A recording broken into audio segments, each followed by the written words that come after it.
ಅಮ್ಮ ಎಣ್ಣೆ ಹೊಡಿಬೇಡ ಅಂತ ಮಗಳನ್ನೇ ಕೊಂದಂತಹ ತಾಯಿ. ಬುದ್ಧಿವಾದ ಹೇಳೋದೇ ತಪ್ಪು ನೋಡಿ. ಮಗಳು ತಾಯಿಗೆ ಬುದ್ಧಿವಾದ ಹೇಳೋಗಿಲ್ಲ, ತಾಯಿ ಮಗಳಿಗೆ ಬುದ್ಧಿವಾದ ಹೇಳೋಗಿಲ್ಲ. ಏನು ಕೊಲೆ ಅಂತಂದ್ರೆ ಒಂಥರ ಕೋಳಿನ ಕತ್ಕೊಯ್ದ ರೀತಿಯಾಗಿ ಕೊಲೆಗಳು ನಡೀತಾನೆ ಇದೆ. ಬುದ್ಧಿ ಮಾತು ಹೇಳಿದ ಮಗಳ ಕುತ್ತಿಗೆಯನ್ನ ಹಿಸುಕಿ ಕೊಲೆ ಮಾಡಿದ್ದಾಳೆ ತಾಯಿ. ಯಾದಗಿರಿಯ ರಾಜೀವ್ ಗಾಂಧಿ ನಗರದಲ್ಲಿ ನಡೆದಿರುವಂತಹ ಘಟನೆ ಇದು. 11 ವರ್ಷದ ಪ್ರತಿಭಾ ಎಂಬ ಮಗಳನ್ನೇ ಕೊಲೆ ಮಾಡಿದಂತಹ ತಾಯಿ ನಿರ್ಮಲಾ ದಿನ ಎಣ್ಣೆ ಹೊಡೆದು ಹಣ ಖರ್ಚು ಮಾಡಿದ್ರೆ ಊಟಕ್ಕೆ ತೊಂದರೆ ಆಗತ್ತೆ, ನೀನ್ ಕುಡಿದು ಸತ್ರೆ ನಮ್ಮನ್ನ ನೋಡ್ಕೊಳ್ಳೋರು ಯಾರು ಅಂತ ಹೇಳಿ ಪಾಪ ಆ ಪುಟ್ಟ ಮಗು 11 ವರ್ಷದ ಮಗು ಕೇಳ್ಕೊಂಡಿದೆ. ಅದರಿಂದ ಕುಡಿಯೋದು ಬಿಡು ಅಂತ ಹೇಳಿದ್ರಂತೆ ಪುತ್ರಿ ಪ್ರತಿಭಾ.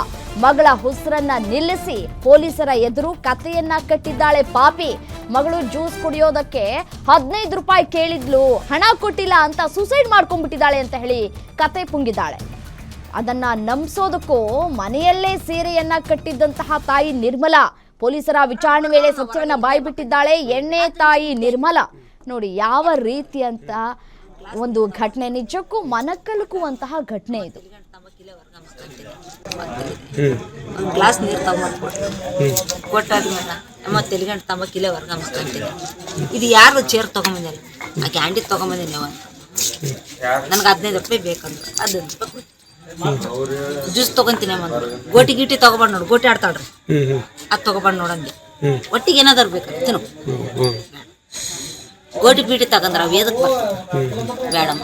ಮಂದಿವೆಲ್ಲ ಚೇರ್ ತಗೊಂಬಂದು ಮನೆಗೆ ಇಡಬೇಡ, ಇನ್ನೊಬ್ರ ಕೈಲಿ ಅನ್ಸ್ಬೇಕಾದ್ರೆ ಭಾಳ ಚಲೋ ಅಲ್ಲ. ಒಂದು ಮಾತು ಬರ್ತದ ಅಮ್ಮ, ಅದು ಚೇರ್ ಕೊಡ್ತಾ ಕೊಡಲ್ಲ ಅಂದ್ ಆ ಚೇರ್ ತಗೊಂಡ ಒಳ ಕೈಗಳ ಇಲ್ಲೇ ಬಿದ್ದೀನ್ರಿ ಇಷ್ಟೇ ಹೊರಗೆ.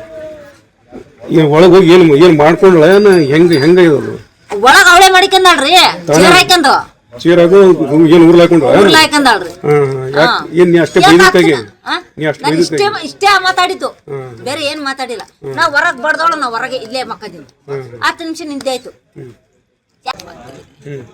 ಗ್ಲಾಸ್ ನೀರು ತಗೊಂಡ್ಬಿಟ್ಟು ಇದೇ ವಿಚಾರಕ್ಕೆ ಸಂಬಂಧಪಟ್ಟಂತೆ ಮತ್ತಷ್ಟು ಡೀಟೇಲ್ಸ್ ಕೊಡ್ತಾ ಹೋಗ್ತಾರೆ ನಮ್ಮ ಪ್ರತಿನಿಧಿ ನಾಗಪ್ಪ ಮಾಲಿಪಾಟೀಲ್ ದೂರವಾಣಿ ಸಂಪರ್ಕದಲ್ಲಿದ್ದಾರೆ. ನಾಗಪ್ಪ, ಸಹಜವಾಗಿಯೇ ಮಕ್ಕಳಿಗೆ ತಾಯಿ ಬುದ್ಧಿವಾದ ಹೇಳೋದನ್ನ ನಾವು ಗಮನಿಸಿದ್ದೇವೆ. ಬಟ್ ಆದರೆ ಮಗಳು 11 ವರ್ಷದ ಮಗಳು ಪ್ರತಿಭಾ ಈ ವಯಸ್ಸಿಗೆ ತಾಯಿಗೆ ಬುದ್ಧಿವಾದವನ್ನ ಹೇಳ್ತಾ ಇದ್ದಾರೆ. ಎಣ್ಣೆ ಕುಡಿಬೇಡ, ಸಮಸ್ಯೆ ಆಗತ್ತೆ, ಆರೋಗ್ಯ ಕೆಡತ್ತೆ, ನಮಗೆ ಊಟಕ್ಕೆ ದುಡ್ಡಿರೋಲ್ಲ ಅಂತ ಹೇಳಿ ಬುದ್ಧಿವಾದ ಹೇಳಿದ್ದೇ ಮಗಳ ತಪ್ಪಾಗೋಯ್ತಾ ಅಂತ ಹೇಳಿ ಹೆತ್ತು ಹೊತ್ತು ಸಾಕಿದ ತಾಯಿ ಈ ರೀತಿಯಾಗಿ ನಡ್ಕೊಳ್ಳೋದು ನಿಜಕ್ಕೂ ಯಾವ ಒಂದು ತಾಯಿ ಅಂತ ಅನಿಸ್ಕೊಳ್ತಾಳೆ ಈಕೆ? ರಮ್ಯ, ಹೆತ್ತ ತಾಯಿ ದೇವರೆಂದು ಆರಾಧಿಸ್ತಾರೆ. ಆದ್ರೆ ಹೆತ್ತ ತಾಯಿಯೇ ಏನಂತಂದ್ರೆ ತನ್ನ ಮಗಳು ತಾಯಿಗೆ ಬುದ್ಧಿ ಮಾತು ಹೇಳಿದಳು. ಏನಂತಂದ್ರೆ ಅವರು ಕಡು ಬಡತನದಲ್ಲಿ ಮಕ್ಕಳು ಕೂಡ ಕೂಲಿ ನಾಲಿ ಮಾಡಿ ಏನಂತಂದ್ರೆ ಕೂಲಿ ಮಾಡಿದಂತ ಹಣವು ಕೂಡ ತಾಯಿಗೆ ತಂದು ಕೊಡ್ತಾ ಇದ್ರು. ಅದರಲ್ಲಿ ಮಕ್ಕಳು ಕೊಟ್ಟಂತ ಹಣದಲ್ಲಿ ಈಕೆ ನಿತ್ಯವೂ ಕುಡಿತಾ ಇದ್ದಳು, ಮದ್ಯ ವ್ಯಸನಿಯಾಗಿದ್ದಳು. ಆದರೆ ಈಗ ಮಕ್ಕಳು ಏನಂತಂದ್ರೆ 3 ಹೆಣ್ಣು ಮಕ್ಕಳು ಮತ್ತು ಆ ತಾಯಿಗೆ ಗಂಡು ಮಗು ಕೂಡ ಇದೆ. ಆದ್ರೆ ಕಡು ಬಡತನದಲ್ಲಿ ನಾವು ಬದುಕು ಸಾಗಿಸೋದು ಸಂಕಷ್ಟ ಆಗಿದೆ. ಈಗಲೇ ತಂದೆ ಕೂಡ ಮೃತಪಟ್ಟಿದ್ದು. ಹೀಗಾಗಿ ಅಮ್ಮ ದಯವಿಟ್ಟು ಕುಡಿಬೇಡ ಅಂದಿದ್ದಕ್ಕೆ ತಾಯಿ ಏನಂತಂದ್ರೆ ಮಕ್ಕಳು ಪ್ರತಿಭಾ ಮಗಳು ಕೂಡ ಬುದ್ಧಿ ಮಾತು ಹೇಳಿದ್ರು ತಾಯಿಗೆ. ಆದ್ರೆ ತಾಯಿ ಏನಂತಂದ್ರೆ ಕುಡಿದ ಮತ್ತಿನ ನಶೆಯಲ್ಲಿ ತನ್ನ ಮಗಳನ್ನು ಕೂಡ ಪ್ರತಿಭಾ ಅವಳನ್ನು ಕತ್ತು ಹಿಸುಕಿ ಕೊಲೆ ಮಾಡಿದ್ದಾಳೆ. ಕೊಲೆ ಮಾಡಿ ಹೀಗೆ ತಾಯಿ ಕೂಡ ನಿರ್ಮಲಾ ಅವರು ಕತೆ ಕಟ್ಟಿದಳು. ಏನಂತಂದ್ರೆ ನನ್ನ ಮಗಳು 15 ರೂಪಾಯಿ ಜ್ಯೂಸ್ ಕುಡಿಯಲು ಕೇಳಿದಳು, ನಾನು ಕೊಡದಿದ್ದಕ್ಕೆ ಆಕೆ ಕೂಡ ಸೀರೆ ಕಟ್ಟಿಕೊಂಡು ನೇಣು ಕೂಡ ಹಾಕಿಕೊಂಡಿದ್ದೆ ಎಂದು ಪೊಲೀಸರಿಗೆ ದಾರಿ ತಪ್ಪಿಸುವಂತ ಕೆಲಸ ಮಾಡಿದ್ರು. ಆದ್ರೆ ಪೊಲೀಸರು ಪ್ರಾಥಮಿಕ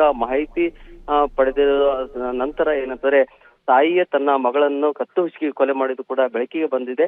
ಹೀಗಾಗಿ ಯಾದಗಿರಿ ನಗರ ಪೊಲೀಸರು ಕೂಡ ಸ್ಥಳಕ್ಕೆ ಭೇಟಿ ನೀಡಿ ಪಾಪಿ ತಾಯಿ ನಿರ್ಮಲಾ ಅವರು ಕೂಡ ಬಂಧನ ಕೂಡ ಮಾಡಿದ್ದಾರೆ.